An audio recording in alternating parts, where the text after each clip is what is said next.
Hello, everyone. I'm glad to present my work done at the Rockefeller University in Charlie Rice's lab. It's a collaboration with Dr. Bill Schneider and Max Cass.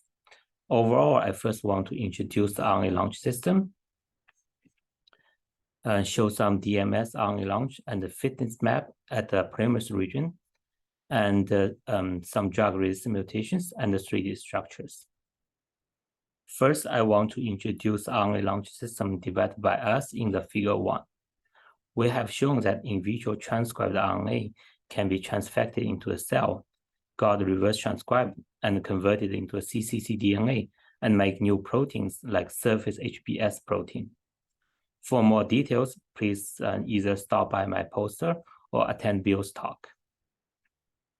Figure 2 shows that we could take advantage of this, use RNA launch system to test different classes of drugs like capsid inhibitors and reverse transcriptase inhibitors.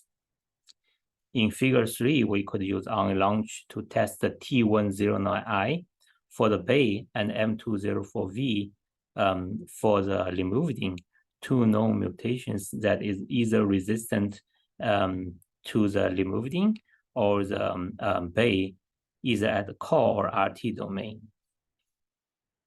Figure 4, we try to test whether we could enrich these resistant mutations, because if we do, we might be able to identify resistant mutations in an unbiased way. In the mixed experiment, we show that only M204V could be enriched, and that makes sense because polymerase has been predicted to work in cis and core work in trans. Next, I want to move to the part 2, the DMS RNA launch part. We have combined the RNA launch method with the deep mutational scanning, the DMS developed by Jesse Bloom's lab. Schematic shows that we could transfect randomized library into a cell, extract the DNA, and sequence all the variants and compare them with the input variants. What we are looking at is the heat map. Y-axis means 64 codons, and x-axis means all the positions at the polymerase region. Red color means they are negatively selected, and the yellow color means they are neutral.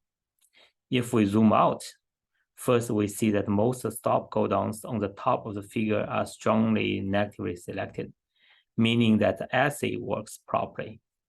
Most regions at TP, RT, and RNase-H domain are very essential, but the spacer domain is really neutral for the polymerase function. For some details about the core and RNase-H domain, please go to the Max poster 163.